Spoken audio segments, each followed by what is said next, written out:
Have you lost your job by AI?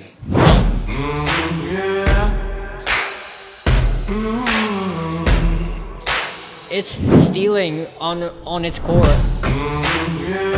But if you have some grammatical mistakes or some punctuation mistakes, don't fix them.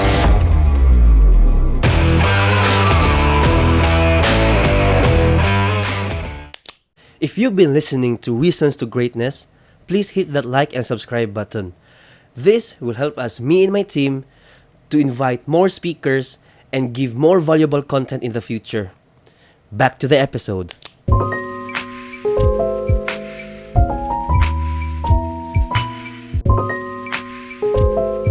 Renzi, how are you? Hi Carl, I'm doing great.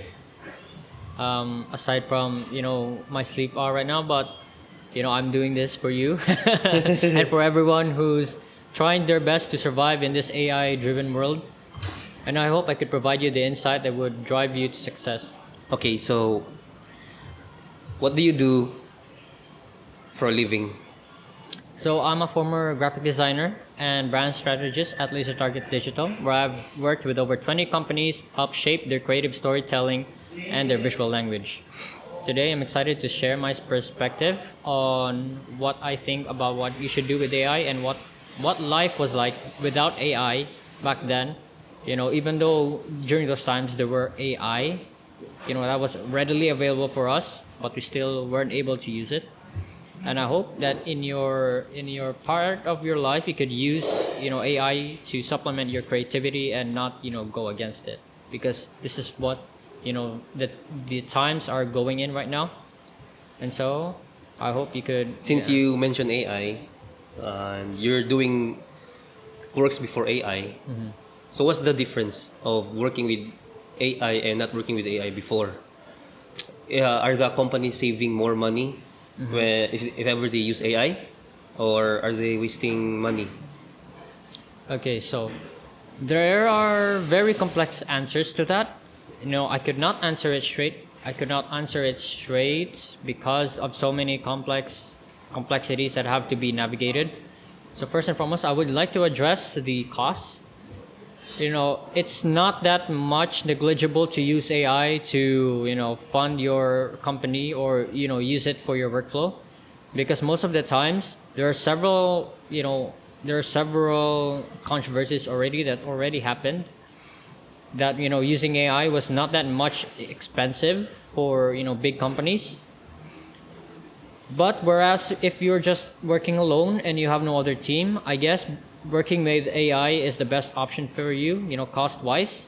But when you're trying to scale, using AI only increases the cost, because one, nobody really knows how to use those prompts correctly, or in a way that would mimic professionals in an industry. And two, you would not get that much because of AI being extremely costly in terms of marketing, because people can easily detect whether whether your AI generated images or your AI generated words are actually AI or not. And so if you combine those two factors together, you would think that would save you money, but actually in the long run it would cost you a lot more.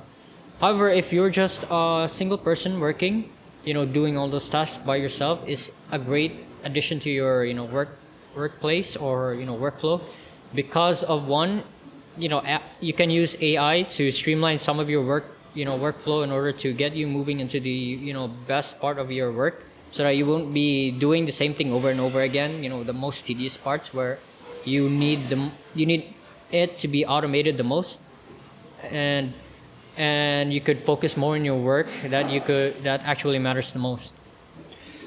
So it's still the same, right? If we use AI for free, but in the long run, we're gonna pay Yes. the premium version of it.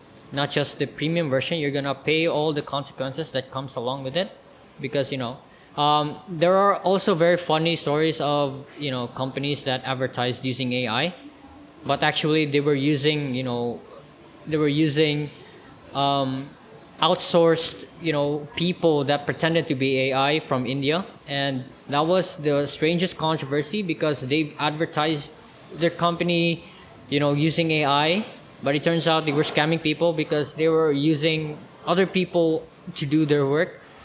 So in other words, when you're scaling, you know, when you're trying to use AI, you need more people to work with it. So it's not just that you need less people to work with. The more AI you use, actually it's inverse. The more AI you use, the more people you need to actually work together. Because AI is the reason why most of the workflows right now are streamlined, but it's also the reason why most jobs are lost. But not because it generates better, but because the creatives of the industry haven't adapted to it yet. Have you lost your job by AI? No, contrary, actually, I made use of it and I kept my job. So the problem with my current workflows right now is that most of the companies that I've worked with actually don't have brand assets to work with. So instead of me just trying to peruse, Illustrator for hours, trying to make assets for them, I just go to AI and create, several other shapes that can be used for whatever, companies that or businesses that needs it for their ads. And when I generate those images, or illustrations, the best thing that comes to it are just practically increase productivity, and also the fact we can deliver those deliverables in a short amount of time. Let's say you have like 12 creatives that needed to be created in a day. That's a lot, considering if you're the only graphic designer. But if you're working with 10 different companies that have different brand assets and different brand colors, brand visual language, or whatever, it becomes very difficult to work around that, especially if you're the only one. So using AI to circumnavigate that problem allows you to focus on the core problems, which is delivering the messages and the core offers of that of your ads, instead of trying to make up for some assets that need to be created. Would increase the amount of would cut the cost for messages and increase conversions. So in terms of AI, if I use AI for arts, am I stealing other people's artworks? Great question. Yes, you are stealing other people's artworks, but if you feed the AI instead of depending on its database to generate images for you, that would not be stealing, but that would be extending your own creativity to make sure that that AI produces your own work, but at the same time is also very ethical, because you're not depending on other people's work to feed that kind of data. But if you're trying to create images out of AI, but if you're using other people's work, it would also be counted as stealing, because you can't separate art from the person, right? If you're trying to rip that out from people, it's not art. It's just it's some slop that you just created, to further your own agendas. But if it's really coming from you, not only is it irreplaceable, people will actually seek out your own work, because it's not some AI slop that you made. Even though it's AI made, but it comes from your own directions, from your own set of laws and your own style of creativity. You've created another path for which you could extend another arm in order for you to meet those criteria from yourself. So I see AI as not just some kind of stealing machine, but if you reframe it to having an extra arm, having kind of like an extra wrench for you to work around your tools or your art, you could potentially maximize, or even have like 10 different arms. It's like having 10 different arms painting on the same picture, if you get that right. It's like you have your own ideas, you you put it on your AI, you put it as your second brain, and then you suddenly turn it into your own. You start to utilize it to help create your own masterpieces. Interesting. How about the trend going on for like last April, I think, or March? The Studio Ghibli Oh, artwork from AI. that was a gigantic piece of shit. Sorry for my language, but the constant slop from from other regions isn't you can already feel it the moment you see the picture of someone creating a Ghibli art. You can feel that it's not art. It's just something that you make up, you make because of some trendy bullshit or whatever. You know, it's stealing on its core, and also not that it's just soulless and just absolutely just a gigantic piece of shit that I don't really agree with. And it was so ubiquitous. It was so spreading all over the internet. It kind of wears on you quickly because of just how much it appears. And that was kind of the worst thing that would happen to AI right now. But as soon as artists kind of utilize AI for their own good. And most interestingly, we talked about this earlier, Carl. If you gate kept your art well enough, you turn to traditions. Maybe in the long term, you will create some kind of demand that would rise up again. People demanding real art and not just some AI slop or AI assisted. People are very good at spotting imperfections. That's something that the AI can't make or can't possibly replicate because it's shaped by algorithms and mathematical equations. But for humans, we shape our art through our own hands, and that comes with a set of imperfect lines.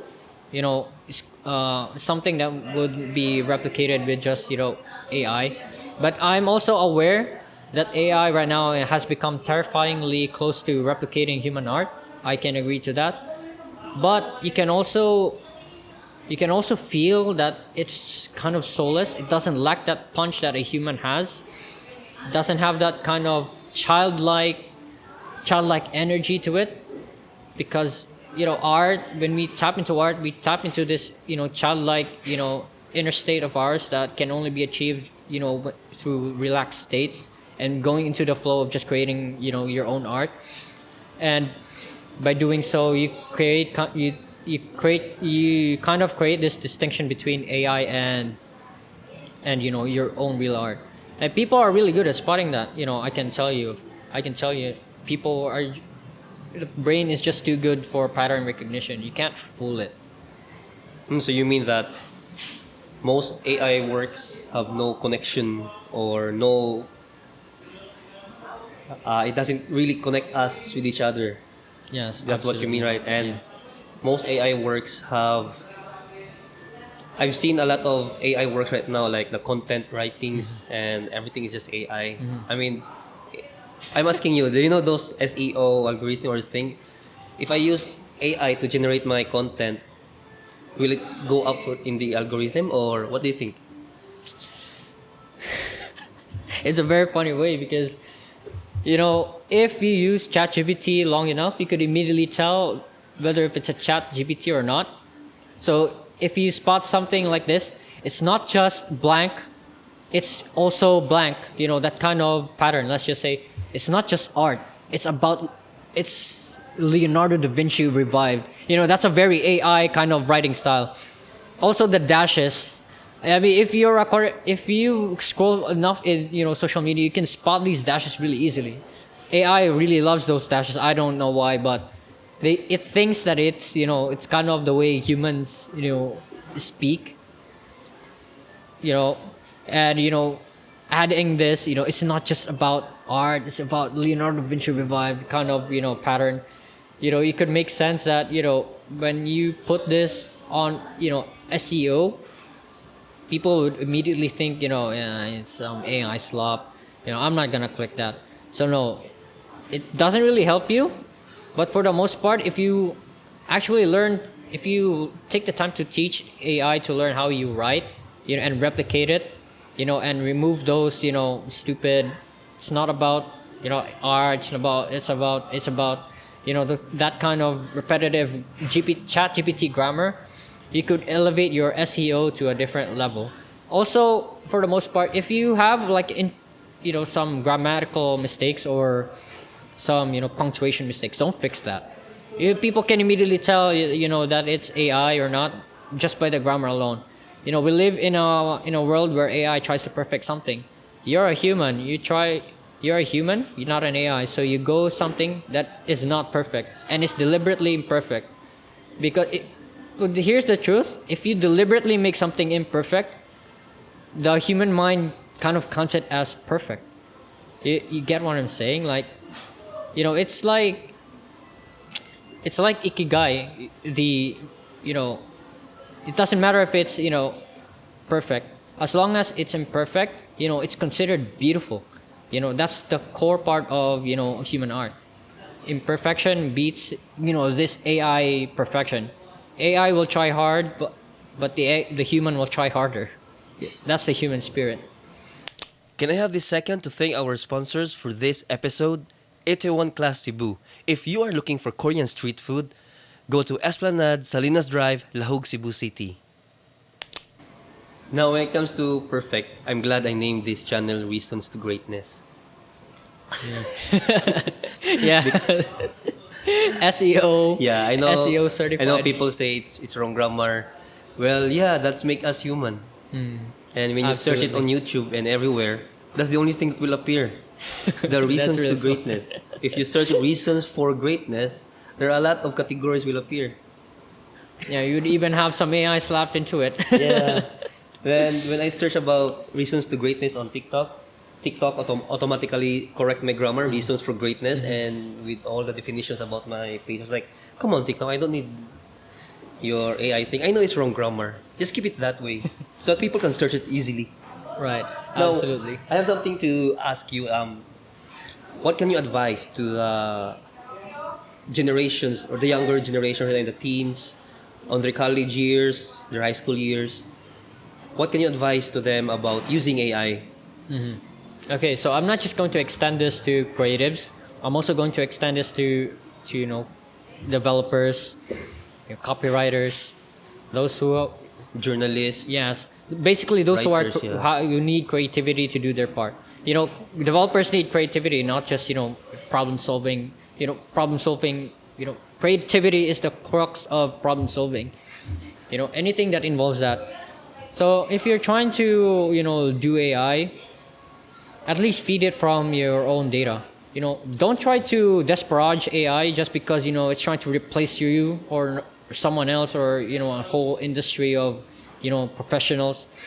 How about instead we reshape our minds to using it, not as something that would replace us, but something that will be served as a tool. Don't practice moderation in everything. Don't drown in it, but don't overuse it. It's like it's basically just AI. Don't try to overuse it that much, but also don't try to scoff at it because of just how much slop they made. That is certainly the case. But if you're trying to look at that way, that will certainly get you replaced because I can assure you that using AI as part of your workflow or your set of tools that you can create several things. It's a matter of time when people try to adapt to AI. You're already at the top. You don't have to do anything in order to try to replace those people who are trying to catch up to you. They can't catch up to you. You're already at the top. You don't need people to try to push you off that position. You're an expert in AI. You're also an expert on your own industry or your own your creativity. It's just a matter of time people using AI to do their work or stuff. Thank you, Renzi, and I don't want to hold you for so long. So, Right. we have a tradition here in Reasons to Greatness. The previous guest, wrote a question for you, and so you're gonna do the same thing. You're gonna write a question here for the next guest. So here's the question: how did you become so confident with what you are doing? That's easy. I just do the same thing over and over again. Okay. Were you guys expecting an answer? So where can we find Renzi? You can find me at Rence Liscabo at Twitter or X. I don't know. Fuck X. X is a terrible name. I don't know why Elon Musk did it. You can also search me at Instagram, and I'm also on Facebook and in LinkedIn. Okay, and thank you so much. And yeah, that's it. Yeah, thanks for having me, Carl. It was a pleasure to share my insights and letting my chest out for for all this AI stuff or whatever. I'm just glad that I can advise some young people or young teenagers to do AI stuff. Basically, not to use it in the right way or use it in moderation.